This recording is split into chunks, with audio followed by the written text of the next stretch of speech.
আসসালামু আলাইকুম। সংবাদে আপনাদের সবাইকে স্বাগত জানাচ্ছি। আমি ফিরোজ তোহা। শুরুতেই সংবাদ শিরোনাম জানিয়ে দেব এই মুহূর্তে হাতে পাওয়া সর্বশেষ গুরুত্বপূর্ণ আপডেট বাংলা সংবাদ। শুরুতেই থাকছে জাতির কাছে ক্ষমা চাইতে প্রস্তুত আওয়ামী লীগ। জুলাই আগস্টে ছাত্র আন্দোলনের পর বাংলাদেশের রাজনৈতিক ব্যাপক পরিবর্তন আসছে। গত 5 আগস্ট প্রধানমন্ত্রীর পদ থেকে পদত্যাগ করে ভারতে পলায়ন করেন শেখ হাসিনা। আওয়ামী লীগের নেতা এবং সাবেক মন্ত্রীরা অনেকেই দেশ ছেড়ে পালিয়েছেন। শেখ হাসিনা সহ আওয়ামী লীগের শীর্ষ নেতাদের বিরুদ্ধে গণহত্যায় শয়ে শয়ে মামলা হয়েছে। শুরু হয়েছে বিচার প্রক্রিয়াও। আওয়ামী লীগের রাজনীতির প্রশ্নে অনেকেই বলছেন দলটির ভূমিকার জন্য জাতির কাছে ক্ষমা চাওয়া উচিত। প্রিয় দর্শক, এ বিষয়ে বাহাউদ্দিন নাসিমের একটি গুরুত্বপূর্ণ তথ্য আমাদের হাতে এসেছে, জানাবো বিস্তারিত, সঙ্গে থাকুন। এবারে জানাবো বিপ্লব পরবর্তী বাংলাদেশকে এগিয়ে নিতে হলে ঐক্যের বিকল্প নেই। বিএনপির কেন্দ্রীয় নেতা এবং সাবেক মন্ত্রী অ্যাডভোকেট এম রুহুল কুদ্দুস তালুকদার দুলু বলেছেন, বিপ্লব পরবর্তী বাংলাদেশকে এগিয়ে নিতে হলে ঐক্যের বিকল্প নেই। দেশকে সামনের দিকে এগিয়ে নিতে হলে দলমত নির্বিশেষে বৃহত্তর জাতীয় ঐক্য দরকার। বিশেষ করে সকল দলের ঐক্য এখন সময়ের দাবি। জানাবো বিএনপির দুগ্রুপের সংঘর্ষে 13 নেতাকর্মী নিহত। চট্টগ্রামের মিরসরায় আধিপত্য বিস্তারকে কেন্দ্র করে বিএনপির দুগ্রুপের সংঘর্ষে অন্তত 13 নেতাকর্মী আহত হয়েছেন। শুক্রবার দুপুর 12টা থেকে 2টা পর্যন্ত উপজেলার নিজামপুর কলেজ এলাকায় দফায় দফায় সংঘর্ষের ঘটনা ঘটে। এবারে থাকছে আমরা আপনাদের মিথ্যা আশ্বাস দিতে চাই না। অন্তর্বর্তী সরকারের বিদ্যুৎ, জ্বালানি ও খনিজ সম্পদ এবং রেলপথ মন্ত্রণালয়ের উপদেষ্টা মোহাম্মদ ফাউজুল কবির খান বলেছেন, আমরা অন্তর্বর্তী সরকারের দায়িত্ব পালন করছি। আমরা কিন্তু ভোটে দাঁড়াবো না, তাই আমরা আপনাকে মিথ্যা আশ্বাস দিতে পারব না। এদিকে সংসদে 42টি সংরক্ষিত আসন চায় হিন্দু মহাজোট। আনুপাতিক হারে নির্বাচন পদ্ধতিতে সংখ্যালঘুদের জন্য 42টি আসন সংরক্ষণের দাবি জানিয়েছে হিন্দু মহাজোট। শুক্রবার ঢাকা রিপোর্টার্স ইউনিটির নজরুল হামিদ মিলনায়তনে এক সংবাদ সম্মেলনে এ দাবি উত্থাপন করা হয়। এবং সর্বশেষ জানাবো ভয়াবহ দুঃসংবাদ, তৃতীয় বিশ্বযুদ্ধ শুরু হয়ে গেছে। তৃতীয় বিশ্বযুদ্ধ শুরু হয়ে গেছে বলে দাবি করেছেন ইউক্রেনের সাবেক শীর্ষ সেনা কর্মকর্তা ভ্যালারি জালুঝনি। তিনি বলেন, রাশিয়ার মিত্র দেশগুলো ইউক্রেনের সংঘাতে সরাসরি জড়িয়ে পড়েছে। উত্তর কোরিয়া, চীন এবং ইরাককে ইঙ্গিত করে তিনি বলেন, কেউ সেনা কেউ অস্ত্র দিয়ে এ যুদ্ধে অংশ নিয়েছে। ভারতীয় সংবাদ মাধ্যম এনডিটিভি বলছে, ইউপি 100 পুরস্কার প্রদান অনুষ্ঠানে বক্তৃতার সময় এসব কথা বলেন ভ্যালারি জালুঝনি। বর্তমানে যুক্তরাজ্যে ইউক্রেনের দূত হিসেবে দায়িত্ব পালন করছেন তিনি। এতক্ষণ শিরোনাম শুনছিলেন, এবার বিস্তারিত। প্রিয় দর্শক, আপনি যদি এই চ্যানেলে নতুন হয়ে থাকেন, ভিডিওটি দেখতে দেখতে চ্যানেলটি সাবস্ক্রাইব করে আমাদের সঙ্গে থাকুন। আর এই ভিডিও সম্পর্কে আপনি আপনার মূল্যবান মতামতটি কমেন্ট বক্সে জানিয়ে দিন। আর হ্যাঁ প্রিয় দর্শক, জানিয়ে দিন ভিডিওটি কোথা থেকে দেখছেন। জাতির কাছে ক্ষমা চাইতে প্রস্তুত আওয়ামী লীগ। জুলাই আগস্টে ছাত্র আন্দোলনের পর বাংলাদেশের রাজনৈতিক ব্যাপক পরিবর্তন এসেছে। গত 5 আগস্ট প্রধানমন্ত্রীর পদ থেকে পদত্যাগ করে ভারতে পলায়ন করেন শেখ হাসিনা। আওয়ামী লীগের নেতা এবং সাবেক মন্ত্রীরা অনেকেই দেশ ছেড়ে পালিয়েছেন। শেখ হাসিনা সহ আওয়ামী লীগের শীর্ষ নেতাদের বিরুদ্ধে গণহত্যায় শয়ে শয়ে মামলা হয়েছে। শুরু হয়েছে বিচার প্রক্রিয়াও। আওয়ামী লীগের রাজনীতির প্রশ্নে অনেকেই বলেছেন দলটির ভূমিকার জন্য জাতির কাছে ক্ষমা চাওয়া উচিত। এ অবস্থায় আত্মগোপনে থাকা আওয়ামী লীগের যুগ্ম সাধারণ সম্পাদক আফামা বাহাউদ্দিন নাসিম বৃহস্পতিবার একটি বেসরকারি টেলিভিশনের সঙ্গে টেলিফোনে কথা বলেছেন। সেটি ফেসবুকে আওয়ামী লীগের ভেরিফাইড পেজে শেয়ার করা হয়েছে। বাহাউদ্দিন নাসিম বলেন, প্রকৃত পক্ষেই আমরা যদি ভুল করে থাকি অথবা অন্যায় করে থাকি, সেই অন্যায়ের জন্য জাতির কাছে ক্ষমা চাইতে আমাদের কোনো আপত্তি অথবা আমরা ক্ষমা চাইব না। এ ধরনের গোঁড়ামি আমাদের ভেতরে কাজ করে না। এ ধরনের দল, এই মানসিকতার দল আওয়ামী লীগ নয়। জুলাই আগস্টে ছাত্র আন্দোলনের দামাতে আওয়ামী লীগ যে ভূমিকা নিয়েছিল তা নিয়ে দলটির কোনো অনুশোচনা রয়েছে কিনা এমন প্রশ্নের জবাবে ওই ফোনালাপে নাসিম বলেন, অনুশোচনা কি কারাগারের ভেতরে বসে করবে আওয়ামী লীগ, নাকি জঙ্গলে বা পাহাড়ে নির্বাসনে থেকে অনুশোচনা করবে? কিভাবে করবে? সেজন্য তো উপযুক্ত পরিবেশ নিশ্চিত করতে হবে। সেই সুযোগটা কি দেশে আছে এখন? স্বাভাবিক পরিস্থিতি হলে নিজেরা দলগত মূল্যায়নের মাধ্যমে ভুল চিহ্নিত করে আমরা কি ক্ষমা চাইতে পারি না? শেখ হাসিনা, এমপি, মন্ত্রী এবং নীতি নির্ধারণী থেকে শুরু করে বিভিন্ন পর্যায়ে নেতাকর্মীরা আত্মগোপনে চলে যান। অনেকে দেশ ছেড়েছেন, কেউ কেউ আশ্রয় নিয়েছেন পার্শ্ববর্তী ভারতে। এ প্রসঙ্গে নাসিম বলেন, কৌশলগত কারণে দেশের বাইরে অবস্থান করছি। উপমহাদেশের রাজনীতিতে এমন অসংখ্য উদাহরণ আছে। তারা এখন রাজনীতিকরণের চেষ্টা করছে। তারা রাজনৈতিক দলগুলোর বিরুদ্ধে অপপ্রচার করে রাজনীতিকে ধ্বংস করবার চেষ্টা করছে।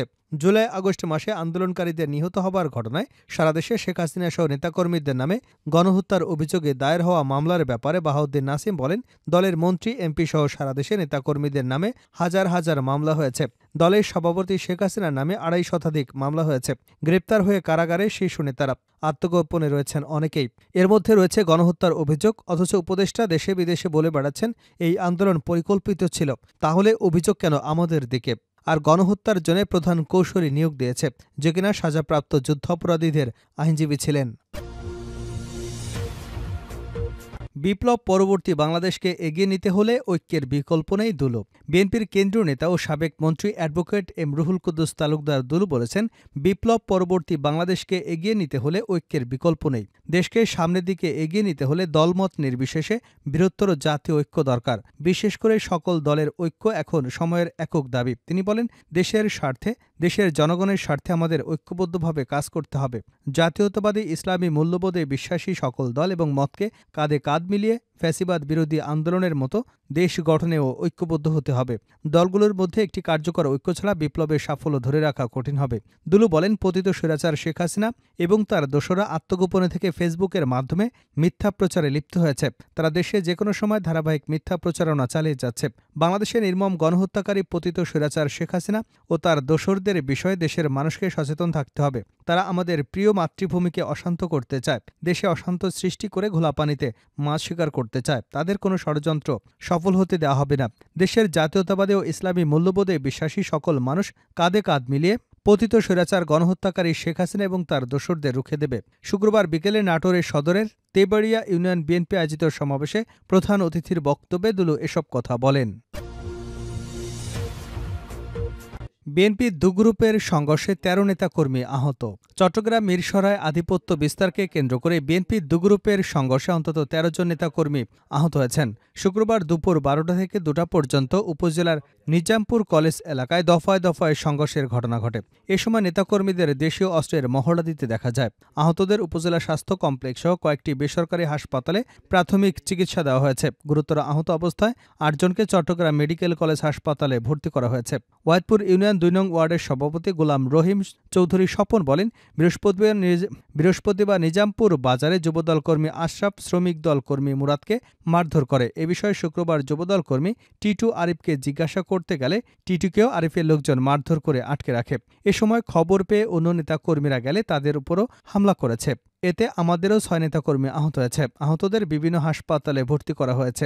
তিনি আরও বলেন, যুবলীগ ছাত্রলীগ নেতাকর্মীরা বিএনপির এক নেতার আশ্রয় নিয়ে আমাদের নেতাকর্মীদের উপর হামলা করে। এই হামলায় আমার ভাই হাসান ইমাম এবং আমার ছেলে নাহিদ রায়হান চৌধুরী সহ বেশ কয়েকজন গুরুতর আহত হয়েছেন। তাদের চট্টগ্রাম মেডিকেল কলেজ হাসপাতালের আইসিইউতে ভর্তি করা হয়েছে। উপজেলা বিএনপির যুগ্ম আহ্বায়ক ওয়াহিদপুর ইউনিয়ন পরিষদের সাবেক চেয়ারম্যান সালাউদ্দিন সেলিম বলেন, আধিপত্য বিস্তারকে কেন্দ্র করে পরিকল্পিতভাবে লাঠি, সোঁটা এবং দেশীয় অস্ত্র নিয়ে আমাদের নেতাকর্মীদের উপর অতর্কিত হামলা করা হয়েছে। এতে ইউনিয়ন যুবদলের যুগ্ম আহ্বায়ক আরিফ সহ অন্তত ৬ নেতাকর্মী আহত হয়েছেন। দলীয় বিশৃঙ্খলা যারা করেছে, দলের রীতি অনুযায়ী তদন্ত করে বিচার হওয়া উচিত। এ ঘটনায় মামলা দায়েরের প্রস্তুতি চলছে। আমরা মিথ্যা আশ্বাস দিতে চাই না, জ্বালানি উপদেষ্টা।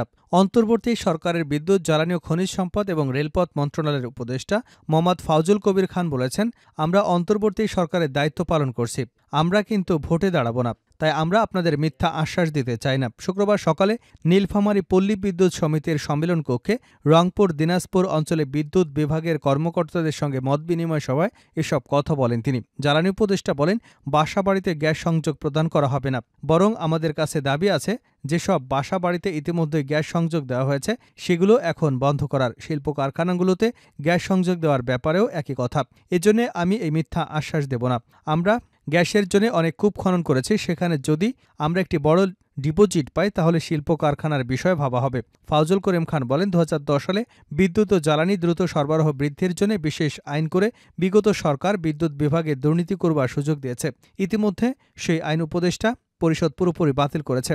যেসব পরিকল্পনা বাস্তবায়ন হয়েছে, আদালতের আদেশে তাদের মাফ করবার কথা বলা হয়েছে। তবে দুর্নীতি অনিয়ম হলে সরকার চাইলে পুনঃ পরীক্ষা করতে পারবে। এছাড়া বিদ্যুতের সমস্যার সমাধানের জন্য নবায়নযোগ্য বিদ্যুৎ উৎপাদনে বেশি গুরুত্ব দেওয়া, গ্রাহক হয়রানি এবং দুর্নীতি কমানোর উপর জোর দিয়ে কর্মকর্তাদের সজাগ থাকার নির্দেশনা দেন জ্বালানি উপদেষ্টা। রেলের জমি উদ্ধারের বিষয়ে ফাউজুল কবির খান বলেন, সারা দেশে অবৈধ দখলে থাকা রেলের জমি উদ্ধারে অভিযান চলছে। খুব শিগগিরই সৈয়দপুর রেলওয়ের বেদখল হওয়া জমিও উদ্ধার করা হবে। সেই সঙ্গে রেলের জমি ব্যবহার করে কাজে লাগাতে হবে। এ সময় রেলপথ মন্ত্রণালয়ের নবনিযুক্ত সচিব ফাহমুদুল ইসলাম, অতিরিক্ত মহাপরিচালক আফজাল হোসেন সহ বেশ কয়েকজন উপস্থিত ছিলেন।